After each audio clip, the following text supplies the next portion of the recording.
चंद्रशेखर आजाद जिंदाबाद जिंदाबाद जिंदाबाद। हमारा विधायक कैसा हो, दिग्विजय सिंह जैसा हो।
राइट रखे मेरी तोड़ दो।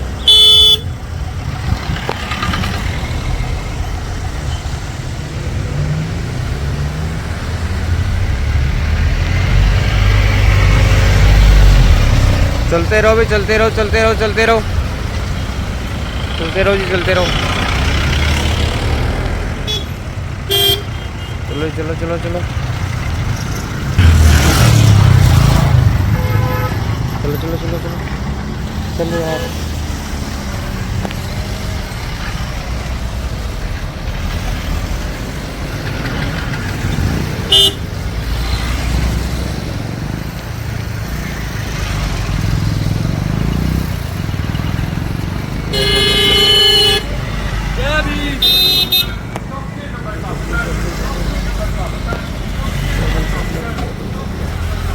तो याद रखना है, मतदान करते समय चौथे नंबर का बटन दिग्विजय सिंह चौटाला का चुनाव निशान जन नायक अमर रहे, अमर रहे। जब तक सूरज चांद रहेगा, तेरा नाम रहेगा। जब तक हिंदुस्तान रहेगा, तेरा नाम रहेगा। बाबा साहब अमर रहे, अमर रहे, अमर रहे। भाई दिग्विजय सिंह चौटाला जिंदाबाद जिंदाबाद जिंदाबाद। भाई का शेर जिंदाबाद जिंदाबाद जिंदाबाद। हमारा विधायक कैसा हो, भाई दिग्विजय सिंह जैसा हो। जिंदाबाद जिंदाबाद जिंदाबाद जिंदाबाद। मैं कह रहा हूँ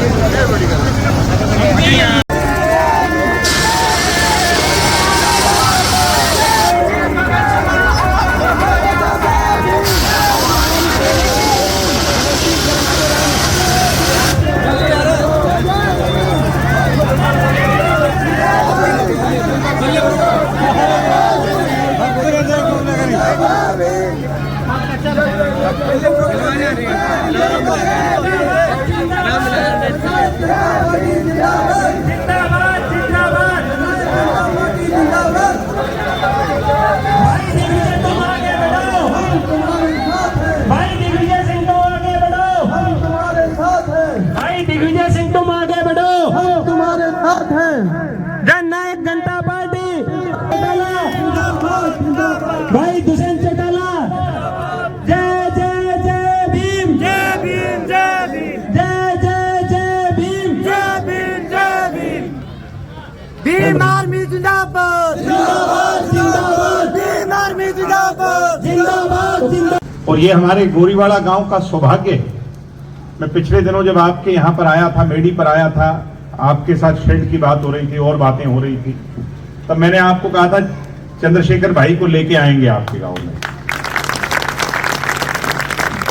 तो इनमें बहुत उत्साह था और आज हमारे गांव में वो योद्धा पधारा है जिसने कमेरे वर्ग और किसान की, गरीब मजदूर की, खेल खिलाड़ी की आवाज को जमीन से उठाकर पार्लियामेंट तक ले जाने का काम किया।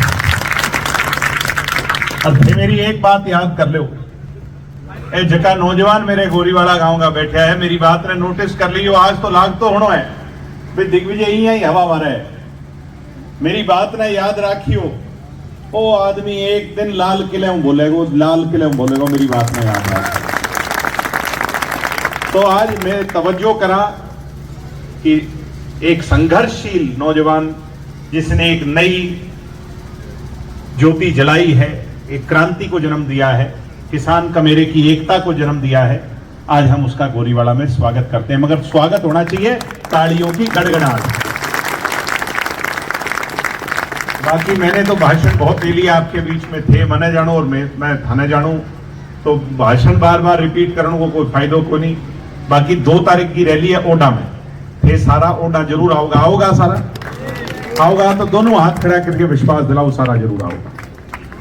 और दूसरी बात, धारा जका भी कोई काम है, मैं माफी चाहूंगा, कई लोगों ने बात बुरी लग सके, जका मोटा मोटा चौधरी है, जका बड़ा ठोड़ेदार है, आपने सागे भाई एक ही को नहीं सहमत हो को नहीं। जेजेपी और एएसपी का अगर कोई है तो गरीब जनता है, कमेरे और किसान वर्ग की जनता। और आज आपने ये दिखा दिया कि गोरीवाड़ा गांव में हम बहुत मजबूत खड़े हैं। मैं आप लोगों का दिल से धन्यवाद करता हूं। मुझे उम्मीद है जैसे मैंने कभी नहीं आने दी, आगे भी नहीं आने दूंगा। आपके यहां पर लाइब्रेरी की बात थी, आपके शेड्स की बात थी, आपकी कोई भी बात थी, पाइपलाइन की बात थी, मैंने कभी पीठ नहीं दिखाई। आप लोगों ने भी मुझे सदैव आशीर्वाद दिया। 5 ने वोट देगा को नहीं, मैं झोली फैला के मेरा गरीब वर्ग हूं, मेरा परिवार हूं, मैं स्पेशली एससी वर्ग हूं, मैं हाथ जोड़ के कहूं, मेरा बैकवर्ड समाज के परिवार हूं, हाथ जोड़ के कहूं, सारा 36 बिरादरी के लोगों ने कहूं, थारो वोट मेरे खातर बहुत कीमती है, बा खातर हो ना हो, मेरे खातर बहुत कीमती है। एक एक वोट चाबी के निशान पर डालकर मुझे जितान दो। तो अब मैं बुलाना चाहता हूं आपके बीच में, समय के और ज्यादा वो ना हो, इस देश के उस महान योद्धा को जिसने कमेरे किसान की आवाज को पार्लियामेंट में मजबूती से उठाया, आदरणीय चंद्रशेखर जी आए और गोरीवाड़ा की सब बड़ी भीड़ को संबोधित करें। और वो आए उससे पहले एक बार जोरदार तालियां बजाकर के हम उनका स्वागत करें। भाई चंद्रशेखर।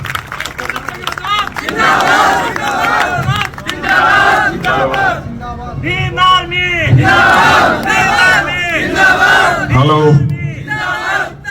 बहुत बहुत धन्यवाद भाई दिग्विजय जी, मेरे साथ चल के आए भाई सतपाल जी, करनैल सिंह ओटा जी, चेतराम जी, अमन जी, रोशन जी, बलबीर जी, सनी जी, सोनू भाई, बस्सी भाई, विकास भाई, मंजीत जी, सुरेंद्र गोयल जी, सुरेंद्र जी, लक्ष्मण जी, रवि परिहार जी, महावीर जी, सुभाष परिहार जी, संदीप जी, प्रवीण मेहरा जी, भाई रोहित जी, मैं आप सबका धन्यवाद करता हूं। आज आपके गांव में चुनावी कार्यक्रम में मुझे आने का मौका मिला है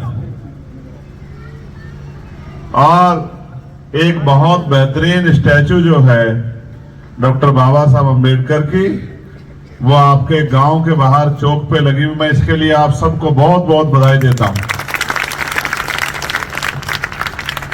मैं वैसे तो ये समझता हूं कि हमें पूजा करने से ज्यादा महापुरुषों के उनके विचारों पर चलना चाहिए, लेकिन ये प्रतीक इसलिए जरूरी है कि इन प्रतीकों से हम लोग प्रेरणा लेते हैं कि हमारे महापुरुषों ने किस तरह से, किस हालातों में हमें कहां से उठा के कहां तक लेके आए, और अगर आज हम लोग उनके अधूरे काम को पूरा नहीं करेंगे तो फिर आने वाली पीढ़ियां किस तरह से आगे बढ़ पाएंगी। मैं धन्यवाद देता हूं आज की सभा में उपस्थित सभी माताओं बहनों को, सभी नौजवान भाइयों को और बड़े बुजुर्गों को। और मैं आज इस विशेष दिन, जब शहीद आजम सरदार भगत सिंह जी की जयंती भी है, आज के दिन, इस विशेष दिन मैं अपनी बात को रखते हुए सभी धर्मों में जन्मे सभी संतों, गुरुओं और महापुरुषों को नमन करता हूं और बाबा साहब अम्बेडकर, माननीय काशीराम साहब और चौधरी ताऊ देवीलाल जी को याद करता हूं। याद इसलिए करता हूं क्योंकि मैंने उनको एक एक दिन, एक एक सेकंड, एक एक समय इस देश में रहने वाले हक वंचित समाज को पैरों पे खड़ा करने के लिए अपने जीवन को समर्पित भाव से संघर्ष करते मैंने देखा। मैं तो ये मानता हूं कि अगर महापुरुषों ने संघर्ष न किया होता तो जिन्होंने हजारों साल हमें जुल्म जाति की तमाम तरह की समस्या हमारे साथ थी, जिन्होंने हमारे बारे में नहीं सोचा, वो शायद आज भी हमारे बारे में नहीं सोचते। ये तो धन्यवाद हो डॉक्टर बाबा साहब अम्बेडकर का, जिन्होंने अपने 4 बच्चे कुर्बान किए और हमें इज्जत की जिंदगी दिलाने के लिए भारतीय संविधान में बराबरी के अधिकार की व्यवस्था की। आज जितना मोल हमारी वोट का है उतना ही मोल प्रधानमंत्री की वोट का है, जितना मोल जो है गांव में रहने वाले मजदूर की वोट का है उतना ही रहने वाले अडानी अंबानी की वोट का भी है। ये तभी संभव हुआ जब भारतीय संविधान में हर एक व्यक्ति को जो बालिग हो चुका है वोट डालने का अधिकार मिला। राजतंत्र में तो राज तलवारों से बदलता था, बंदूकें चलती थी, तोपें चलती थी, हजारों हजार लोगों की जान जाती थी। फिर इस देश में लोकतांत्रिक व्यवस्था में अंतिम व्यक्ति को, बालिग व्यक्ति को वोट का अधिकार आया और वो अधिकार ये सुनिश्चित करता है कि ना तलवार चलाना है, ना बंदूक चलानी है, ना तोप चलाना है, ना किसी को बुरा भला कहना है, बस लोगों को विचार से जोड़ के और उनकी उंगली को बटन दबाने के लिए तैयार करना है। पहले मोहर लगती थी और अब बटन दबता है। इस बटन दबाने से बड़े राजकाज में बैठे लोगों को ये ताकत बाबा साहब अम्बेडकर ने आपको दी है। आप जिसे चाहे कुर्सी पे बिठा दो और जिसे चाहे कुर्सी से पटक दो। ये व्यवस्था बहुत मजबूत व्यवस्था है और इस व्यवस्था में भी अगर हम अपने मन चाहे व्यक्ति को आगे नहीं बढ़ा पा रहे हैं तो फिर हमें अपने अंदर झांकना चाहिए कि हमारे अंदर कमी कहां है।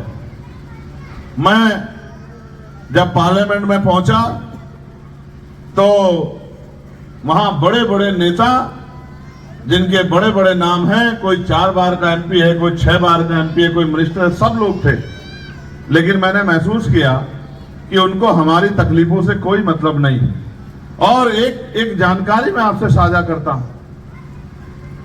29 जुलाई को ऑन रिकॉर्ड मैंने पार्लियामेंट में बजट सत्र में ये मांग उठाई थी कि जो न्यूनतम वेतन है वो 700 रुपए होना चाहिए।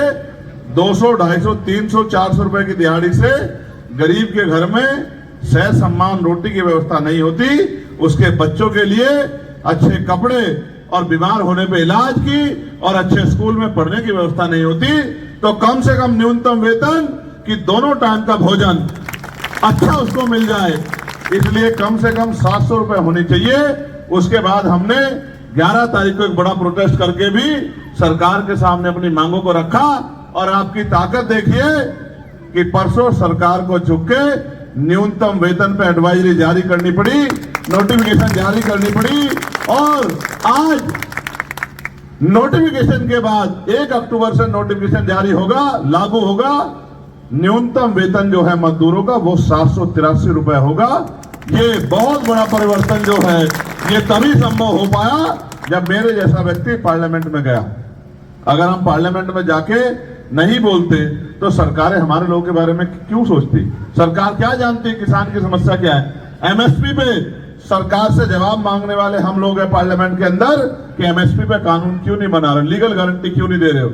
कमेरे वर्ग के लोगों को, मजदूरों को न्यूनतम वेतन के साथ जिन पे घर नहीं है उनको रहने के लिए कम से कम 100 गज की जमीन और बनाकर जो है घर देने की व्यवस्था आप लोग क्यों नहीं कर रहे हो? क्योंकि सब कुछ तो जो उनके पास है वो टैक्स के रूप में आपको देते हैं। उसके साथ साथ पढ़े लिखे नौजवानों को रोजगार की व्यवस्था होनी चाहिए। जहां पक्की नौकरी नहीं है वहां उद्योग धंधे लगा के प्राइवेट सेक्टर से रोजगार देने की बात होनी चाहिए। मैंने तो SC BC के लिए निजी क्षेत्रों में आरक्षण की मांग भी पार्लियामेंट में बिल लाके की कि 98% जो प्राइवेट सेक्टर है उनमें SC BC के लोगों को रिजर्वेशन मिलना चाहिए। उसके साथ साथ महिलाओं को कुटीर उद्योग लगा के घरों पे रोजगार मिलना चाहिए, अच्छे स्कूल कॉलेज यूनिवर्सिटियां बननी चाहिए, अच्छे हॉस्पिटल बनने चाहिए और लोगों की जिंदगी किस तरह आसान हो, सरकार का काम इस पे होना चाहिए। मैं तो धन्यवाद दूंगा यहाँ के लोकप्रिय प्रत्याशी और मेरे छोटे भाई दिग्विजय जी को, जिन्होंने लाइब्रेरी बना के बाबा साहब अम्बेडकर के मिशन को आगे बढ़ाने का काम किया, शिक्षा को और मजबूत करने का काम किया। मैं तो भाई दुष्यंत के साथ एक गांव में गया था, गांव के लोगों ने जिद की कि लाइब्रेरी देख लो। मैं लाइब्रेरी देखने गया, बड़ी अच्छी लाइब्रेरी बनी हुई थी, बच्चों के लिए अलग और बच्चों के लिए अलग। और फिर वो मिठाई लेके आए तो मैंने पूछा मिठाई क्यों लाए हो, तो उन्होंने बताया कि इस लाइब्रेरी की वजह से 18 बच्चे हमारे सरकारी नौकरियों में गए हैं। ये बहुत बड़ा परिवर्तन है। जिस काम को बाबा साहब अम्बेडकर चाहते थे, जिस काम को माननीय काशीराम साहब चाहते थे, उस काम को आज आपके बीच के नौजवान पूरा करने के लिए संघर्ष कर रहे हैं। इसलिए मैं पुनः भाई दिग्विजय को धन्यवाद देता हूं और आपसे अपील करता हूं। मेरी 2 अपील आपसे हैं। मुझे मौका मिला आपके गांव में आने का और लंबे समय से हम लोग संघर्ष कर रहे हैं। पहली अपील मेरी ये है कि 2 तारीख को ओड्डा मंडी में हमारा जलसा है और मैं आपसे उम्मीद करूंगा कि उस दिन हमारी ताकत बढ़ाने, हमारे हाथों को मजबूत करने आप सब लोग समय निकालकर वहां आओगे। आओगे नहीं आओगे? दूसरा, 5 तारीख को आपके यहां चुनाव का मतलब होता है चयन करना। आपको तय करना है आपकी विधानसभा के लिए सबसे बेहतर उम्मीदवार कौन।